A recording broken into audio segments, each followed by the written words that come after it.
Bismillahirrahmanirrahim. In the name of God, most gracious, most merciful. Assalamu alaikum. Greetings of peace. Welcome to Open Mosque Day.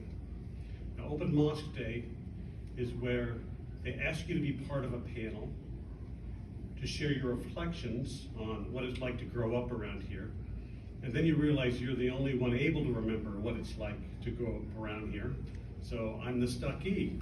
And hopefully I won't be boring you for 30 minutes, but you never know, right?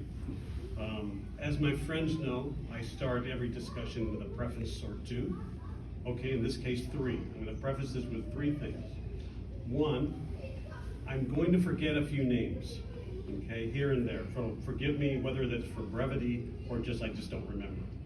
So please forgive me for that. 2, instead of a story about the mosque, the history of the mosque, this is more about my own personal journey through the mosque that it shaped me, how it shaped me to be the person that I am today.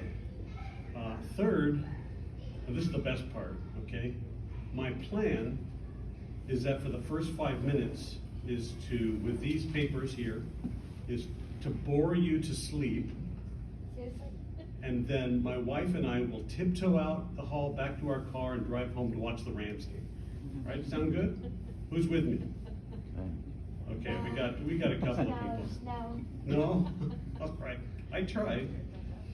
In all seriousness, this place, while just a building, represents a community.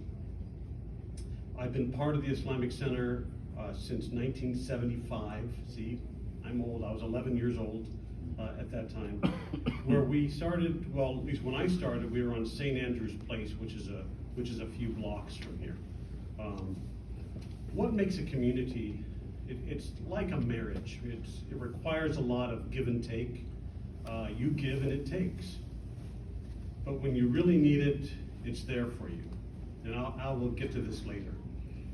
As a child, my parents kept their faith to themselves. My dad was an immigrant from Lebanon. He practiced Islam in his own way. My mom was a Roman Catholic from Puerto Rico, and she practiced in her own way. Until they realized that with their 3 kids soon approaching their teens, that we would need some spiritual guidance. But what kind of spiritual guidance? Now, my dad was adamant on something related to the Abrahamic faith. Basically, the belief in one God and the messengers, all the prophets. But he had a caveat too, and please don't take this personally in any way. He didn't want any crosses involved. So we ended up going to several different places in our area, the Unitarian Church, Science of Mind, and the Church of Religious Science. These organizations gave us a solid upbringing on a solid moral upbringing, I should say, on all the different teachings and stories of the various prophets of God, with the exception of one. Then one day, my dad was reading the LA Times, and he saw in the religious section this small 1-inch ad among all the ads for all the churches and all the synagogues and all the temples. And it said, Islamic Center of Southern California, open for Sunday program, adult classes, youth group, and Friday prayers. That's all it said. I think the youth group part got his attention. So we drive 40 miles each way from our home in Montclair to here, as this was the only Islamic center in Southern California. Today, there are hundreds of Islamic centers. Living 40 miles away meant that we needed to get up early on a Sunday. A real treat for us American kids, right? Because, but we went kicking and screaming to ourselves, of course, not out loud, the entire way here, missing football games on TV. That sounds familiar?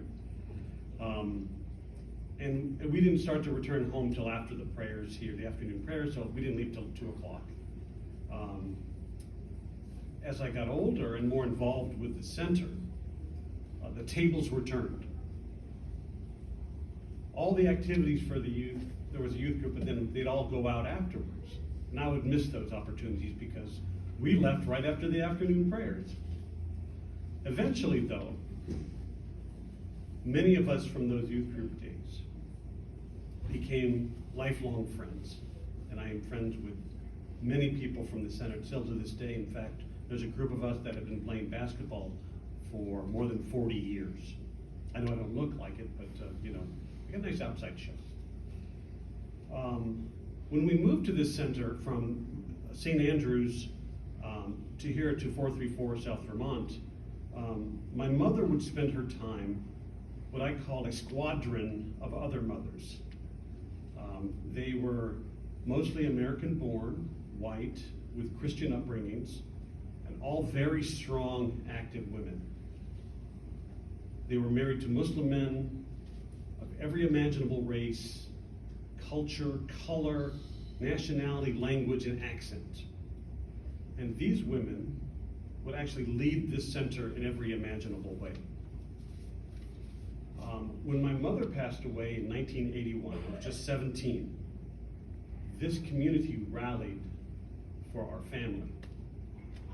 Now at this time, and God forgive me if I forget anyone's name, I wrote them down, but I would like to recognize the many surrogate mothers, both living and past, who continue to guide, admonish, and shape me into the person I am today.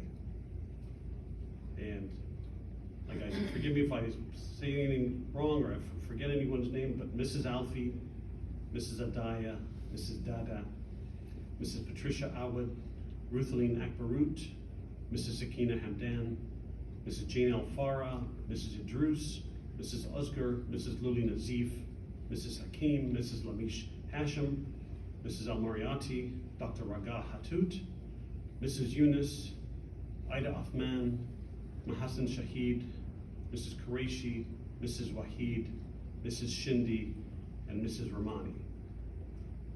It certainly takes a village, as each of these women at one time or another took me in, fed me, chastised me, and gave me the love that, in a motherly fashion, that a 17-year-old growing up here so desperately needed. May God have mercy on them all. I was blessed to have many mentors here. Mrs. Awad, who I mentioned, taught me the Fatiha. That's the opening verse from the Quran. Dr. Maher Hatut and Dr. Hassan Hatut, they taught us how to apply the teachings of our faith to our lives and to serve humanity at large.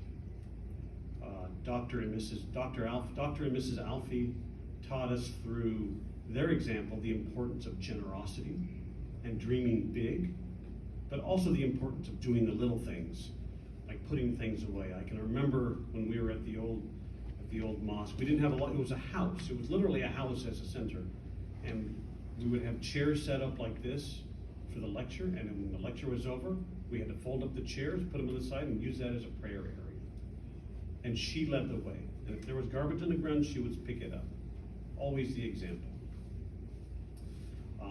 I did take a bit of a hiatus from the center during my college years, but I promised to come back when I had a job and a car. So in 1987, the summer of 1987, I came to the mosque at 6 a.m. as my friends Nahid and Levent were taking a bus of people going to Hajj. They were taking them on the bus here to LAX where they flew off. It is also where I saw a young woman who I wouldn't see for another year, who would eventually become my wife. When my Sunday school teacher, Mrs. Awad, passed away a few years ago, I spoke at her memorial here. When Dr. Maher passed away, I spoke at his memorial at City Hall. At Dr. Hassan Hatut's memorial, I sat in the very back of the prayer area. This place was packed. There wasn't any place to move. This area, the center section, and the prayer were completely packed. And I remember I sat and listened to a gay woman sing Ave Maria a cappella in his honor. And that stands to me as a testament of the unique nature of this center, that all are welcome. As I mentioned, the community gives back. I met my wife Dahlia here in this mosque. From our engagement through her giving birth, we taught Sunday school here. We also attended regular Islamic studies classes with Dr. Maher, Dr. Hatud, and Dr. Fatih Ahmed. May they all rest in peace. Once we had kids, things shifted a little bit, where we worked with the daughter organizations of the Islamic Center.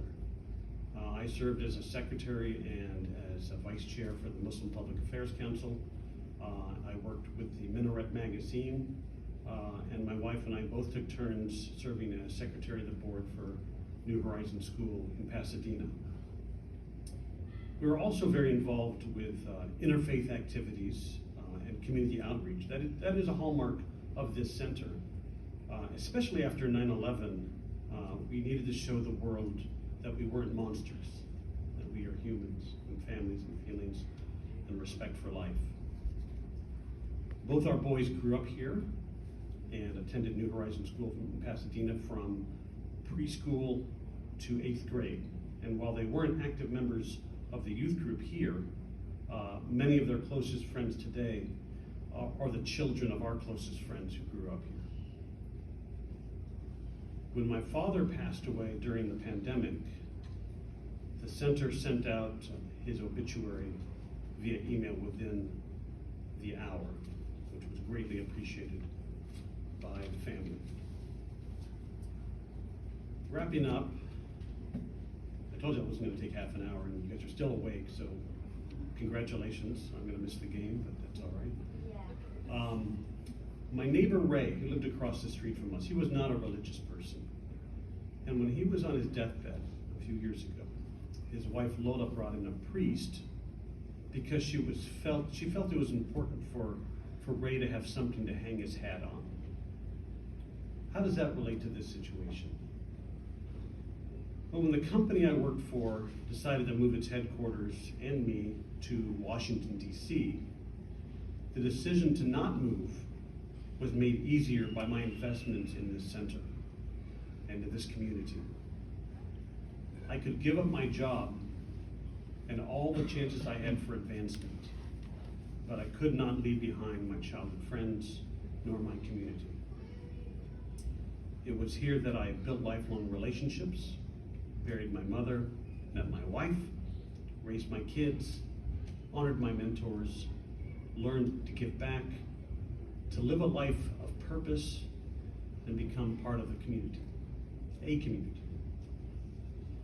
So Islamic Center of Southern California, thank you for being the place where I could hang my hat.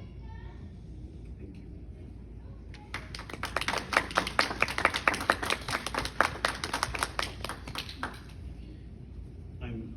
I'm open to take any questions on the history of the center.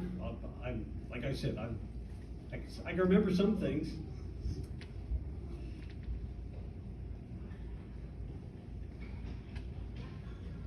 Yes. That was very, hard not to cry. It brought a memory. I had to read it out loud several times to prepare for that last part. Yeah, I was surprised you're not crying, but it's really, that teenager who is 17 years old and tempted to fly away. Usually women, they right after they start driving, they fly out of the mosque. What brought you back? That's a good question. I always felt I would come back because I always felt, I initially felt kicking and screaming coming here as a kid. But initially I looked forward to coming here. I looked for, because I was getting something here I wasn't getting at home, right? And maybe it's because different circumstances. We all have to. Every one of us has to deal with different circumstances growing up. Losing a parent at 17. My sister was 13, right? I had to raise her in a way, so that matured me in a way. So I think that phraseology of having something to hang my hat on, I think that was inside of me for a long time. And that need that this center fulfilled was that. So I knew college was gonna be hard because I had to work full-time, and I had to go to school full-time. And I hate to give the old story of, driving, walking uphill in the snow both ways, but I took a bus to school 40 miles each way. And then I worked a job full-time, and I was working I was a design major, where I wasn't just studying or reading books. I was doing designs in the middle of the night, and if I messed up, guess what? I had to start over. So, I was rightly guided, and I don't know if this is a personal journey, and everybody's journey is different. Just I want to have that sure. It's like, seems like it's the sense of belonging, sense of ownership, sense of, secure place, safe place. I mean, all of this, and this is really, I'm very thankful I raised my kids here, and that place to raise kids. I'm afraid my kids will lose it down the road, so I needed to hear it from you to feel that's myself. And touching on that, one thing I'm just reminded of, a lot of the youth at that time, we were all in the same boat, pretty much. We had immigrant parents who didn't understand what it was like to grow up here. And when we got together, the youth group, for example, we would have potlucks at the Hamdan's house. And Mrs. Sakina Hamdan, God rest her soul, she brought us together and kept us together so we could have a place, a safe place, to be ourselves and enjoy each other's company and learn about our faith. Oh, by the way, right? It was oh, by the way, let's learn about our faith in a way that was comfortable for us and safe. So I think that had a lot to do with keeping us all together, and that's why we're still friends. It is remarkable how many friends from the center we still have that we're still together. We still see each other regularly. I hope that answers. Yeah, good. You did an awesome job. Anything else? Anyone else? Yes. I've heard about the Islamic Center having very popular figures come and visit. What was your most memorable popular figure and why? Wow, the list is long. In recent years, we've had politicians. We've always had politicians. Jesse Jackson came when he was running for president. Muhammad Ali was a big one. He used to come off. He used to live in a trailer in the parking lot for a while in his transition. Kareem Abdul-Jabbar I prayed next to. Cat Stevens also saw here. Jamal Wilkes, also a Laker. Because we were the only mosque, or the only that was close to LAX, whenever entertainment figures or athletes were in town that were Muslim, they would come here. This was the place to pray. I don't think because we are found in mosque. I think because of the uniqueness of this mosque. It's a place where everybody is welcome, no judgment. If the faith is between you and God, we are not the agency to judge you. I think this mosque is pioneer among the others to be open to every ethnicity, every culture, every faith, every even sector or theology. This is the place to be, not touching our identity. I mean, we still have our identity, but it's really, really like the largest part of, I think, Daniel would agree. And raising beautiful people like you, what can we be thankful for? Having leaders like Dr. Holt or Dr. Abdullah, Dr. Hassan, plus his son, Dr. Omar Alfi. We're lucky. Yeah, and I'd like to think that we have some big shoes to fill from those leaders that came through here before, but I think we have a lot of people that can fill into one pair of shoes.